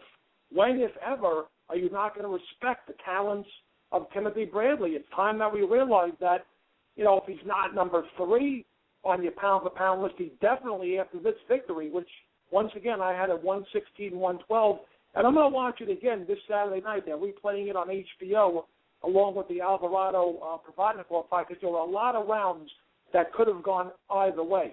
That's why if you had it 7-5 for Marquez or you scored it a draw, I wouldn't complain. So I'm going to watch it again and I'm going to study the fight again. But, Timothy Bradley has accomplished a lot, and I think based on his resume alone, in a perfect world, he would be able to face Floyd Mayweather Jr. next. Well, like you were saying, I was at a boxing show and I couldn't watch it live, and I watched it after. And unfortunately, what I was watching it on wasn't the greatest, but I had it very close for Marquez and Bradley. And like you were just saying, it could have been 7-5 for Bradley. It could have been a draw. I mean, I have to watch it again on a better system than what I was watching it on, because for me it was a lot closer than what I was hearing after the fight, that, Bradley won, it was so clear. And like you said, I kept seeing Bradley use his head. And then they were goofing around at times, as you saw that one round. But, Timothy Bradley, he knows how to win. It's just amazing. Now he can feel good about himself, though. I was kind of sad after that 24/7 HBO where he was so depressed about everything. What do you think, Vivek?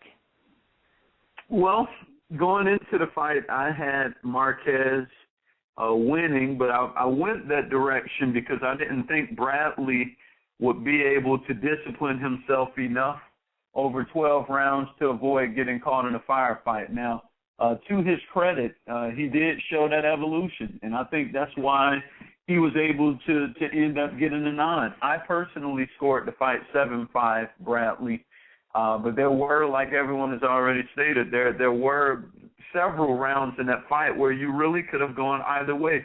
I see Marquez and Nacho are yelling robbery at this point. I would caution anyone from taking that particular position on the fight. It was not a robbery, certainly not. I think it could have gone either way, but I'm comfortable with the decision. Now, looking in the aftermath at the road ahead, you take a look at Timothy Bradley. Much like Prophet, I agree 1,000% on the strength of his resume alone.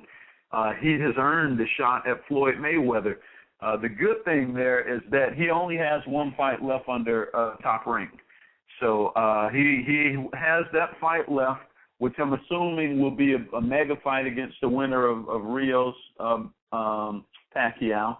That fight will happen, I would imagine, if there are no crazy injuries, somewhere around spring of next year, which means he could very well be a free agent to face Floyd Mayweather for the September date. September 14th, I want to say it is, not 14th, the 16th of next year, whatever it is. But that Mexican Independence Labor Day or whatever it is in September is when Mayweather's scheduled to fight again. So they could both very well be clear for that fight. Regarding my thoughts on that fight, I do think that on resume strength, he should be the guy for that fight, but I'm not one of those who really believes that he will necessarily win that fight. He had a very close fight with Marquez. He had some other pretty good fights where it was close and you could contest, even Devin Alexander fight, had it not been stopped on headbutts, we don't know how that would have panned out. So I'm a little more cautious when I give him too much praise. I love the evolution we saw in him. But I would not assume on any level that he's on the Mayweather level at this stage. you know, when you're talking about next September 16th, it really sounds like they're setting it up for him to fight a Mexican, though. You know, a Mexican Independence Day would be kind of funny if Floyd Mayweather boxes Tim Bradley, but No. Remember, we got Shane Mosley, Floyd Mayweather on Cinco de Mayo. Oh, so yeah, that's such a good memory. Yeah, if that's the best fight to be made, and his dad wants to fight, Floyd Sr. wants to fight. So if that's the best fight to be made, they may fill the undercard with Canelo, Cotto, and some of the other Mexicans, but the top of the card does not have to be full Mexican. So that's just a thought. Good point. No, you're right. And, you know, I was looking at my paper here because when I watched the fight, and like I said, it was a bad link, and it was really not that clear. But I had two, and I was really frustrated with myself because I'm trying to judge it and just try and really, really pay attention. But I had round 2, 5, and 7, where I have question marks. I put the fighters in there, but I was questioning. It's like it could have gone either way for those 3 rounds for me. So I thought it was a lot closer, but I as well will watch it next weekend when it comes back on. That's for sure. You guys, we're going to go to a commercial. We will be right back in 1 minute and 32 seconds. Don't go away. This is Real Combat Media Radio. Check us out at realcombatmedia.com. While you're there, check out the Feed the Poor link on the bottom of every article, and you can send a donation if you're interested. That is, once again, on the bottom of every article as well as on the top of the website. If you are an MMA, boxing, or fitness business and interested in sponsoring our website or radio podcast, send us an email. Advertising at realcombatmedia.com. Once again, that is advertising at realcombatmedia.com. Make sure to check out the Real Combat Media MMA and boxing store at the top of the menu at realcombatmedia.com. We carry a collection of products. We have the Cardio Mask, which is excellent for all fighters, endurance athletes, and serious fitness enthusiasts. Once you are in the Real Combat Media store, click on the banner on that page. We also carry Alpha Brain. Alpha Brain is a great and natural product which activates your brain's neurotransmitters and helps you think more clearly, which improves brain function. You can also purchase the world's healthiest plant protein, which comes from hemp.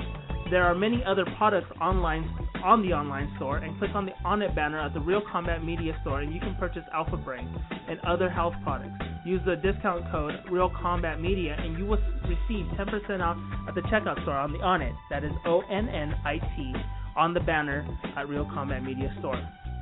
Buckle up. Here we go. Let's get this show started.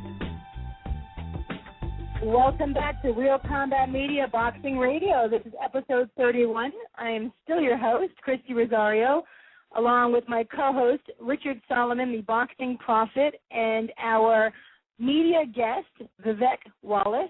You can call us live, and you can disagree. It doesn't matter. Just call us, 347-324-5998. You can Twitter us at Real Combat Media or find us on Facebook at Real Combat Media in the search bar. I want to tell you guys a little bit about what is coming up. A lot of fights coming up. On HBO on October 19th, of course, we have Mike Alvarado versus Ruslan Provodnikov. On Showtime on October 26th, we have Bernard Hopkins versus Caro Marat and Peter Quinlan versus Gabriel Rosado. On November 2nd, Gennady Triple G Golovkin versus Curtis Stevens. I actually wanted to go to that one. November 9th on HBO, Rocky Martinez versus Mikey Garcia and Nonito Donaire versus Vic Darchinyan, number 2. We have on November 16th, HBO, Andre Ward versus Edwin Rodriguez. On November 23rd, on pay-per-view, Manny Pacquiao versus Brandon Rios. On December 7th, we have Zab Judah versus Paulie Malignaggi. Oh, we have a triple header. So we have Zab Judah versus Paulie Malignaggi, Austin Trout versus Iruslandi Lara, and then we have Sakio Bika for the WBC Super Middleweight title to defend against Anthony Durrell, who Prophet was talking about earlier. And I believe, So we have, and then we have Adrian Broner versus Marcus Maidana on Showtime on the 14th of December. Woo, a lot of good boxing coming up. That is awesome. So first we're going to get into talking about Mike Alvarado versus Ruslan Provodnikov, coming up this Saturday, October 19th on HBO. Prophet, how do you have this one? You know what? After watching Bradley Marquez, I don't know what to think anymore. You know, if you would ask any knowledgeable boxing fan so far, what was your fight of the year, they would give you one of two responses. They would say Provodnikov Bradley or Rios Alvarado 2. So you have two guys who participated in one of the fights of the year fighting each other on this coming weekend on HBO. And I think this has the word war written all over it. At least it should. You know, a lot of people, after the first fight against Rios, questioned Alvarado's boxing skills. But he showed in dramatic fashion when he schooled Rios to win the rematch that he is an educated boxer. He can provide a lot of lateral movement, and he's got a great underrated jab. And he'll need that. He'll need all of that and more to keep Provodnikov off of him. Provodnikov only knows how to fight one way, and that's forward. He doesn't have the best defense in the world, but like Rios, he's going to attack whenever he can. He'll go to Alvarado's body. He'll try to pin him against the ropes, wear him down, and just try and knock him out. You know, I believe that Alvarado will do his best to box, but the cheer of the hometown fans, you know, will be in the back of his mind. You know, if he puts on a boxing clinic and doesn't have any heated exchanges with Provodnikov, that's how excited I am for this fight. I'm beginning to slur my words. You know, his own fans are going to turn on him and boo him. Sort of like when Bradley didn't, you know, exchange more with Marquez, the fans sort of booed him, even though it was mostly a pro-Marquez crowd. I think Alvarado's going to do a little bit of both. I think for the first half of the fight, he'll box, and then he'll want to close the show on a high note. So the last, I don't know, half of the fight, he might brawl with Provodnikov. But I think if it's a close fight, being that it's in Alvarado's hometown, he'll get the benefit of the doubt, you know, in Denver. I think Provodnikov can get a close decision. The only way he can win is if he knocks out Alvarado or he knocks him down 2 or 3 times. That's the way he gets a decisive decision win. But I'm sort of leaning towards Alvarado. He proved to me in his last fight against Brandon Rios that he can stick to a game plan. And I think even though Provodnikov hits a little bit harder than Rios, I don't think he's as skilled as Rios.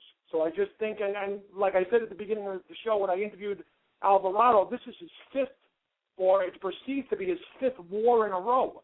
He went to war with Herrera, Prescott, and twice against Rios. So the key here is, will his body hold up? You know, we questioned whether, or at least I did, whether Bradley's body could hold up after one war against Provodnikov.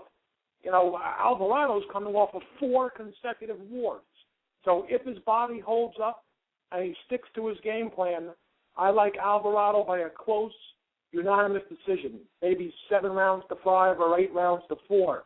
But if he's lured into that trap and he wants to please his fans and he's involved in a slugfest, then you got to give Provodnikov better than a 50-50 shot of pulling this fight out. But I do see Alvarado winning a decision victory. I don't think the judges will, you know, give it to Provodnikov in a close fight in Colorado. So my pick is Alvarado by close decision.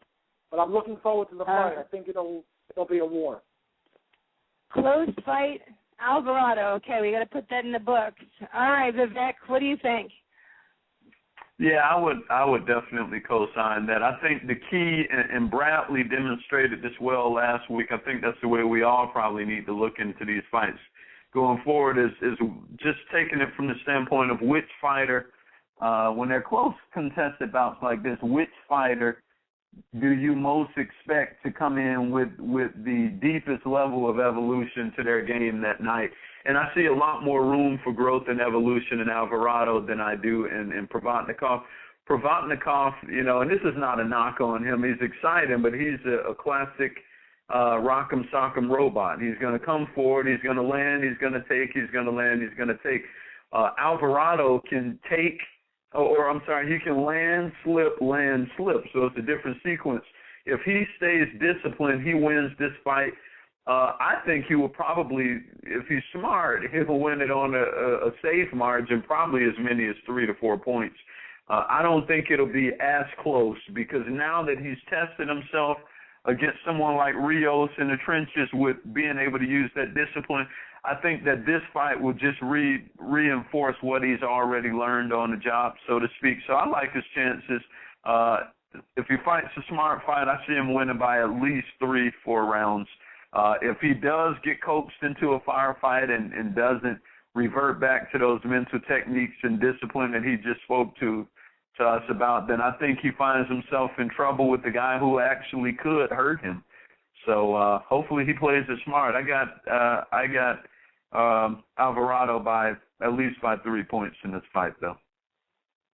Okay, so if Provodnikov doesn't do what you think he's going to do, come in there, rock'em sock'em brawl, what does Provodnikov have to do to beat Alvarado in your eyes, Vivek? The biggest thing that's going to work in his favor is cutting off the ring. Like Alvarado has shown that he can demonstrate that discipline, but if you're cutting off the ring appropriately and you're that stalker-type fighter, you can trap a guy. I mean, Duran was a master at it. You can trap a guy, and even with those skills, it's not going to be too easy for him to get out of the way. Someone like Alvarado, who's a natural slugger that has the ability to box, can always be coaxed into a fight like that, and you can keep him in trouble by keeping the pressure on him and giving him less room to think. So if Provodnikov comes in there aggressive, with its intelligent aggression and cuts the ring off effectively, I think he can definitely win the fight. Okay. All right. And, Prophet, do you agree with that? What do you think Provodnikov has to do to win? I agree. The key is to cutting off the ring, and make no mistake about it, people allude to the way he cut off the ring against Bradley, which kind of wasn't true. Bradley had something to prove after people, all of America basically knew he got the gift decision against Pacquiao. He willingly fought against the ropes and in the trenches against Provodnikov just to prove a point. It wasn't like Provodnikov cut off the ring and made Bradley fight his fight, which was a slugfest. Bradley was a willing participant. The key is Alvarado can't be that willing. He's got a box, and of course there will be moments where he'll fight Provodnikov's fight, and he'll battle in the trenches, and he'll go to war because that's in his DNA. But I'm always worried about physical conditioning, and like I said, without being redundant, Alvarado has now been in 4 consecutive wars. And I know, he wrestled, in high school or college, and he seems to be a great athlete, but when does that take its toll on you? Provodnikov hasn't been in that many wars, with the exception of Bradley, and there are those who think, by the way, let me just point this out, that he's undefeated. There's only 2 losses with the Bradley, who a lot of people thought he won against, and Mauricio Herrera fight, which was on ESPN2, which I thought Provodnikov won. So a lot of people think he's undefeated coming into this fight against Alvarado, but, we'll see who has the better game plan mentally, who will impose his will on the other fighter. I liked Alvarado big like Vivek did, and then I saw the Max Kellerman interview and, Provodnikov trying to get in Alvarado's head by saying, I'm going to light a candle. And Alvarado smiled, but it wasn't that confident smile. It was more of that, nervous energy type of smile. And I thought to myself, wow, this Siberian monster is hungry and he wants to, prove a point. So if Alvarado can keep Provodnikov off of him by using, his great ring IQ and boxing like he did against Brandon Rios in their rematch, I think Alvarado should win either 7-5 or 8-4. But if it's a street fight for 12 rounds, I would not be shocked at all if Provodnikov comes away the winner. Well, to be fair, Mike, like you said, he's been fighting and wrestling since he was 5. I'm sure, if it was taking his toll, it would take it by now. Also, watching that, when he talked about lighting the candle, Ruslan said that the candle would just be to make sure that Alvarado is healthy in the ring. So to me, it was actually nice because at first I heard it and I was like, what are you talking about? You know, is something going to happen that you wish on him? No. He was saying, I want to light a candle so that Alvarado will get to the ring, he'll be healthy, and then they can fight. Because I believe Provodnikov wants to fight him and beat him without any excuses. You know, like we keep hearing Marquez say that he was robbed. I think he wants to win against Alvarado in his hometown without anyone, so they can't say anything. That was my impression of what was said.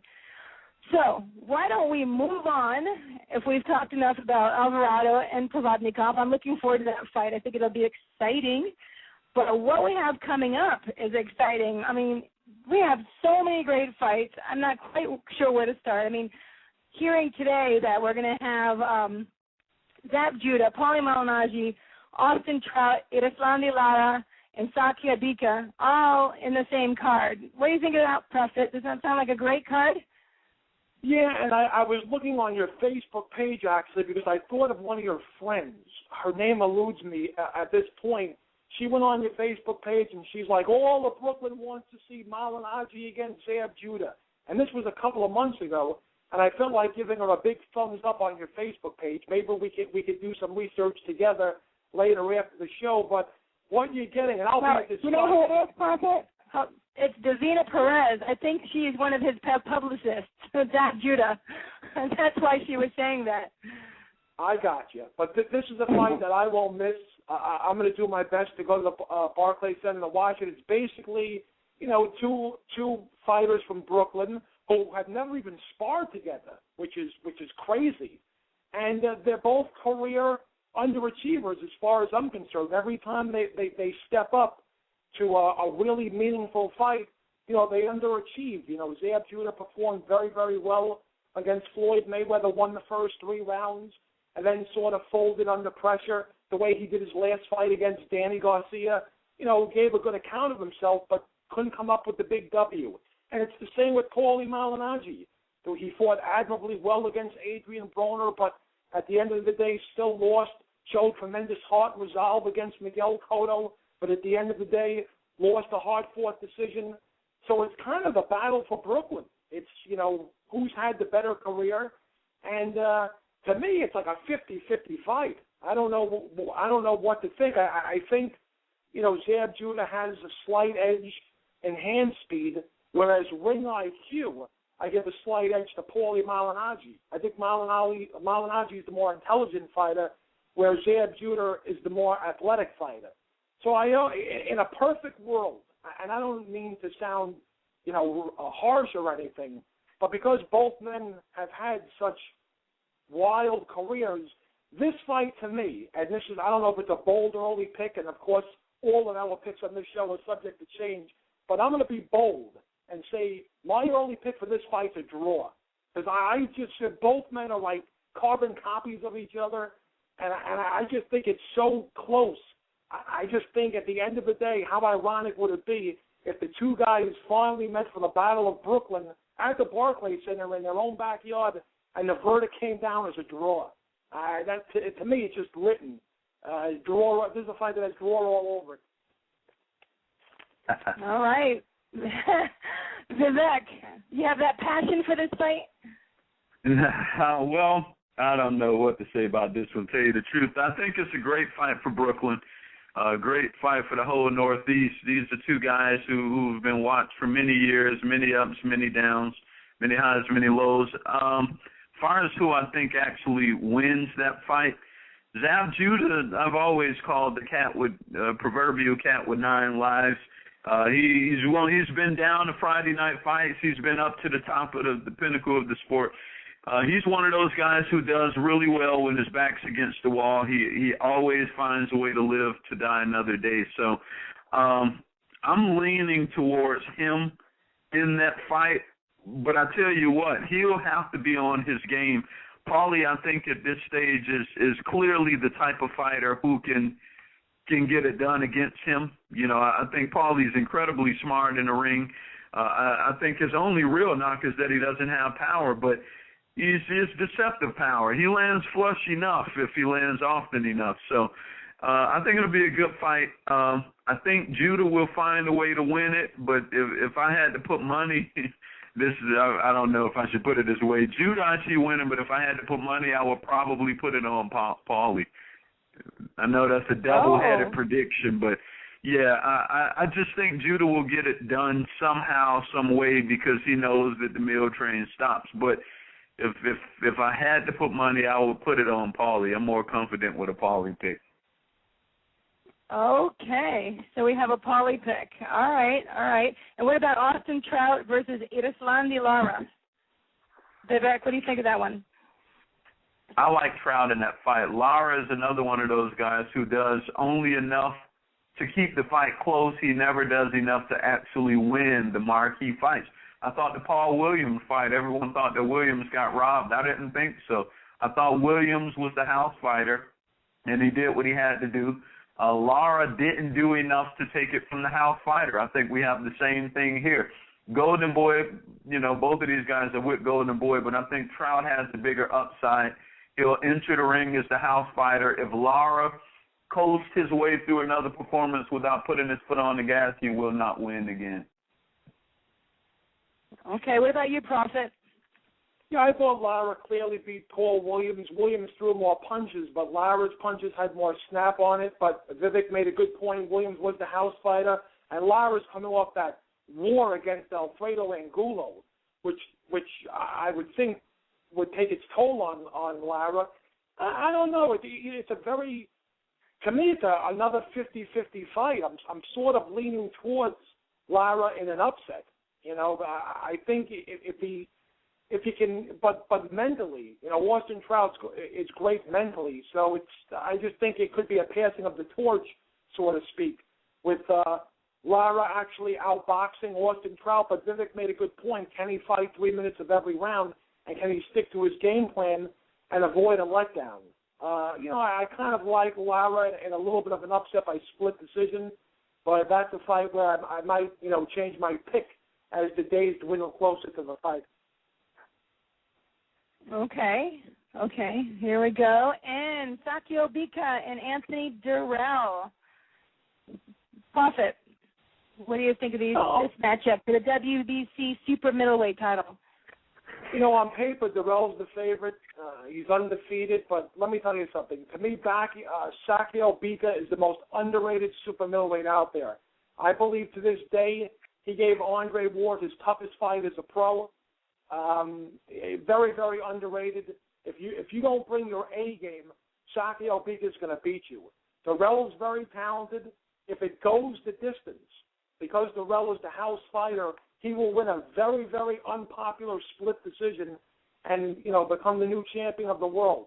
But I would not be surprised at all. Never count out Sakio Bika. It would not surprise me at all if Sakio Bika wins this fight by a come-from-behind 8th or 9th round TKO. Very, very underrated and underappreciated fighter is Sakio Bika.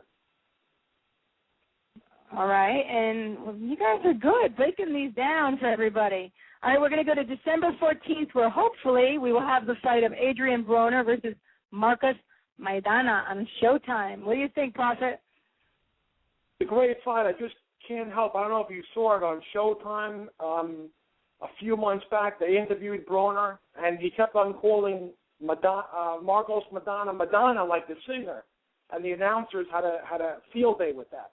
Seemed like Adrian Broner must have been smoking something. I don't know what was going on with that interview. But, Marcos Madonna sort of got schooled by Devin Alexander on his last fight. He does bring power and experience, and he has grit and the willingness to move ahead forward and throw every punch with bad intentions. But at this stage of their careers, Broner is just too good of a fighter to lose to a Marcos Madonna. And it all depends which Broner shows up. If Broner stands in the pocket and trades with Madonna and become the more crowd-pleasing fighter like he's been doing in the past couple of fights, maybe Madonna has the proverbial puncher's chance. He cold cocks him. He lands a lucky punch. I think Broner should resort to the old Adrian Broner, the Broner that used to, move laterally and box more. And he wasn't the most aesthetically crowd-pleasing fighter. As a matter of fact, he was booed out of the building a lot of times, but you can do a little bit of both. You can box and you can slug. And basically he should fight, I guess you should fight Maidana the same way he fought Malignaggi, but use a little bit more boxing skills. Don't stand in the pocket and trade with Maidana for every second of every round.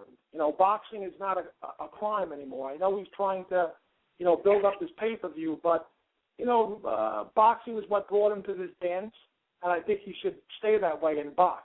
And I think he'll probably win 9 out of the 12 rounds and win a decisive decision over Marcos Maidana. Okay. And what about you, Vivek? What do you think? What is going to happen with these different fights here?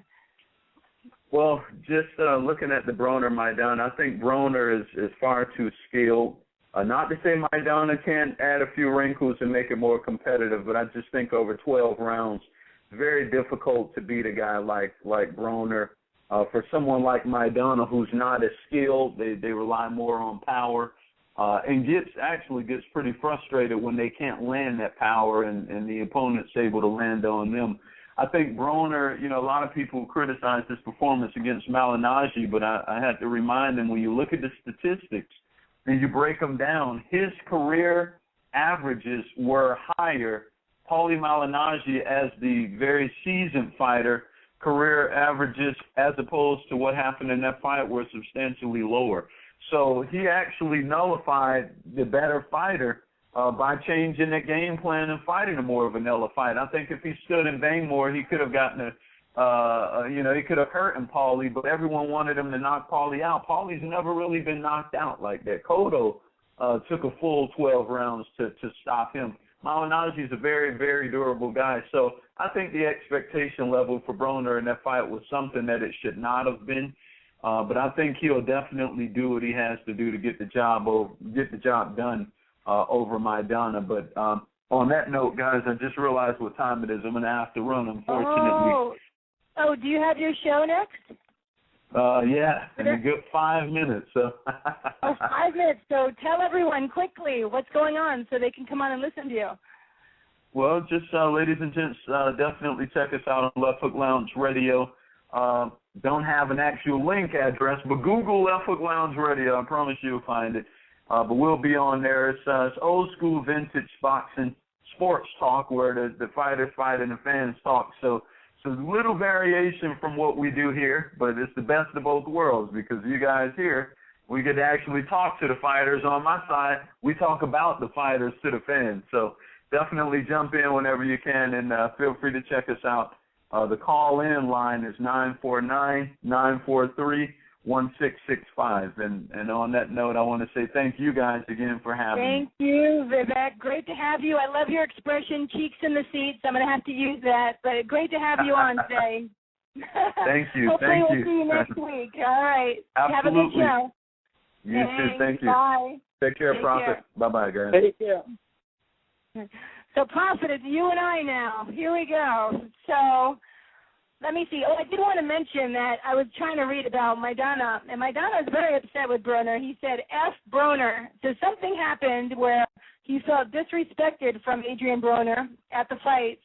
I can't find what exactly he said to Maidana, but it must have been something interesting to have a reaction from Maidana like that. I don't know. He was probably referring to the fact that he doesn't speak fluent English, because that's what he was kind of ranking on him when they interviewed him on Showtime. But in terms of the quality of that pay-per-view, I just wanted to tell the fans that are listening, there are 3 other fights on that card besides the main event, and they're all pretty damn entertaining. You know, Mexican brawler Alfredo Angulo is facing fighting Miguel Cotto's protege Jorge Melendez. You have Jesus Soto Caras against Keith Thurman, which is sure to provide fireworks. And you have the return that's of going to be a good one, Prophet. I like that. Yep. Go ahead. And you have the return of Dancing with the Stars' favorite son, Victor Ortiz, as he will go after. Right. As he will go after Carlos Molina's title, the title that Carlos Molina took away from Ishe Smith on the undercard of Mayweather Canelo. So you have 3 pretty good, damn entertaining fights before Broner steps into the ring with Marcos Maidana. It's a pay-per-view that I actually would spend money and buy. Wow. Well, Prophet, it's time to go already. Thank you. It's been another great show with you, of course. I hope you have a good week. All right, Prophet, take care. You too, and don't forget to tell all our fans to watch the replay of Marquez Bradley this weekend and let us know how you scored the fight. All right, we will do that, and this has been another great show. I really enjoyed speaking to Mike Alvarado and Alicia Ashley. Thank you, both of you. We will be back next Tuesday at 4 p.m. Pacific, 7 p.m. Eastern, with episode number 32. Special thanks to Sue Fox of WBAN.org for all her help and support, and for Vivek Wallace from Anonymous. Thank you for joining us on Real Combat Media Boxing Radio, and have a fantastic week.